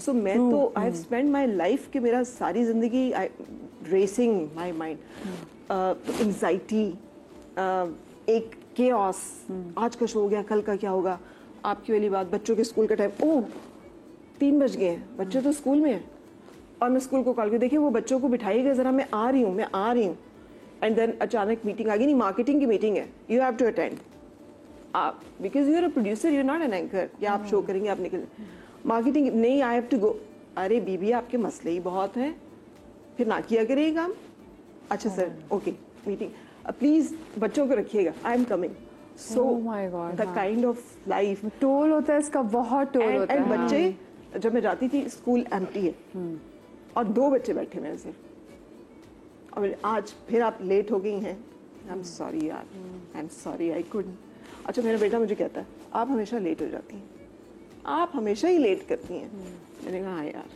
हो जाती है, मगर ये वो चीज़ें हैं जो वो शायद उस वक्त अंडरस्टैंड करेंगे when they will become parents and they will be juggling with responsibilities. ये हमारे पेरेंट्स ने भी हमें बड़ा कहा है, जब तुम लोग पेरेंट्स बने तब तुम्हें पता चलेगा। इसलिए आई एम स्ट्रॉन्ग एडवोकेट के वर्क प्लेस पे खवातीन के लिए डे केयर्स और इस तरह की अंडरस्टैंडिंग जरूर होनी चाहिए। किसी भी रोल में औरत को परफॉर्म करना, वो डॉक्टर है, वो टीचर है, वो कुछ भी है, वो एक माँ है, आपको उसे फैसिलिटेट करना पड़ेगा अगर आपने मुल्क की 52% आबादी को यूटिलाइज करना है, बहुत जरूरी है, बहुत जरूरी है, ये बात आप इसी वजह से तो औरतें काम छोड़ देती हैं। बिल्कुल ऐसा ही है, क्योंकि उनको होता है मेरे बच्चे कौन पालेगा, मैं अगर काम पे चलेगी गो के उसी के लिए निकलना है, हाँ, उसी के लिए निकलना है काम करने के लिए। अच्छा मैं अब जरा थोड़ा ड्रामा से भी आ जाती हूँ, मुझे बताएं क्योंकि आप टेलीविजन से मुंसलिक, ऑफ कोर्स अभी तो आप टेलीविजन पे अब आई हैं, लेकिन आप मुंसलिक हैं उससे दिन, आजकल के ड्रामाज में आपको सबसे ज्यादा गैर हकीकी, यानी कि आपकी यार ये तो नॉन रियलिस्टिक सी बात है, क्या लगती है जो हो रही है? वो जो 15 शादियां, 18 डिवोर्सें और पता नहीं किस किस्म की चीजें, और थप्पड़ दिखाते हैं हर ड्रामे में, जबरदस्ती फजूल फालतू, और इंटरेक्शन अब ऐसा दिखा, एक हमारी बहुत सीनियर राइटर, आपने ऑफ कोर्स हर एक ने उनका नाम सुना हुआ है, हसीना मोइन। जी जी बिल्कुल। I loved her work, we all grown up watching her work. मेरे बड़ा एक अच्छी अपॉर्चुनिटी रही कि उनके जो आखिरी 2, 4, 5, 6 साल थे उसमें मेरा बहुत इंटरेक्शन रहा उनके साथ, तो उनको भी ना उनको नफरत हो गई थी टीवी की शक्ल देखने से, एक ऐसे इंसान को जिसने एक नया एरा खोला था, एक टीवी को एक नया ट्रांसफॉर्मेशन दिया था, तो वो भी यही कहती थी कि एक हम आर्ट्स में, थिएटर में एक चीज़ कहते हैं कि art amulets life, life amulets art, ठीक है ना? तो लेकिन फिर भी आपको कभी कभी ऐसी चीज़ें दिखानी होती हैं ऑन स्क्रीन जिससे लोग सीखें और अपने आप को ट्रांसफॉर्म करें, और लोग वो इंटरनलाइज कर लेते हैं। सबसे ज़्यादा इंटरनलाइज आप विजुअल, ऑडियो विजुअल कंटेंट से किसी को कर सकते हैं। ये कितना बड़ा टूल है, आप किसी को मतलब उसका दिमाग ट्रांसफॉर्म करें, आप उसके पीछे जाके बैठ जाते हैं उसके सर के अंदर ना, you plant that seed, Inception कर देते हैं यहाँ पे। तो वो चीज़ आपके पास, ये टूल है, ये अपॉर्चुनिटी, और आप क्या कर रहे हैं उस अपॉर्चुनिटी के साथ? आप सिर्फ सोसाइटी में अगर कोई बुराइयां हैं, कोई चीज़ें हैं, उनको ऐसे दिखा रहे हैं कि वो और ज़्यादा एस्केलेट हो जाएं, जिसमें वो लोगों को और ट्रिगर कर दें। आप दिखाएं बुराइयां, कोई मना नहीं कर रहा आपको, लेकिन आप, और मैं ये भी नहीं कह रही हूँ कि आप कोई बहुत लेक्चरबाजी शुरू कर दें और आप कोई बहुत भाषण दिखाना शुरू कर दें। आई एम नॉट सेइंग कि आप टीचर बन जाएं ऑन स्क्रीन सिर्फ, but what I am trying to say is कि आप हर चीज़ को ऐसे दिखा सकते हैं जिससे आप ट्रांसफॉर्मेटिव टूल की तरह उसको यूज करें। ये हर चीज़, ये कम्युनिकेशन टूल है ना। ये वैसे जो आपने थप्पड़ की बात की, तो ऐसे जो थप्पड़ मारे भी जाते हैं उनकी आप वीडियोस देख लें कि जो फेसबुक पे या इंस्टा पे आती हैं तो कितने मिलियन में उनके व्यूज होते हैं, तो शायद एक वही बात जो रेटिंग की आपने बात की। हाँ, बट जाहिर सी बात है कि अगर आप किसी को प्यार से कोई बात है, उसकी इतनी रेटिंग नहीं होगी, टपैंग आपने लगा दिया, उसकी रेटिंग होगी, तो वो तो बात सही है, but it's up to you कि आपने उस चीज की जो अच्छी चीज है उसकी रेटिंग बनानी कैसे है। वरना डिफॉल्ट पे अगर कोई चीज होती और होती तो आपका क्राफ्ट का है, आपने क्या अपना मतलब आपने क्या सीखा था और आपने इस चीज को कैसे उसको इस्तेमाल किया। आप, गाड़ी एक टूल है, आप उसके साथ मतलब कटिंग भी कर सकते हैं, उसको अच्छे से पार्क भी कर सकते हैं, फिजूल तरीन तरीके से पार्क भी कर सकते हैं कि रोड पे छोड़ दिया आदि। तो अभी तो आप ये कर रहे हैं ना, आप रोड पे छोड़ रहे हैं आदि। आई हैव 40 सेकंड, तो मुझे बताएं कि आप अपनी 20 साल की फरा सादिया को अगर आप जाएंगी वापस टाइम में जाए तो क्या मैसेज देना चाहेंगी? One line that you will give to her. I would say love yourself first. That's such a beautiful Respect thing to say. yourself first. Beautiful thing to say. और आप क्या कहेंगी 20 साल की आमना को? 20 साल की आमना को मैं कहूँगी कि लगे रहो और बढ़ाओ, जो आप कर रहे हो बिल्कुल सही कर रहे हो, उसको और बढ़ाओ। थैंक यू सो मच आपने आपका, thank you so much Farah Sadia ji, आपका आप लोग मेरे शो में आए and I actually learned a lot of things. उनसे थोड़ा तहम्मुल भी सीखा, इनसे थोड़ा और, because she is very vicious, तो वो भी मैंने सीखा। एंड आई होप कि आप लोगों ने आज का शो बहुत इन्जॉय किया होगा। हमेशा शाद और आबाद रहिए, अल्लाह पाक आपको लात के गम से महफूज रखे। इंशाल्लाह ज़िंदगी दी तो कल मुलाकात होगी। अल्लाह हाफ़िज़।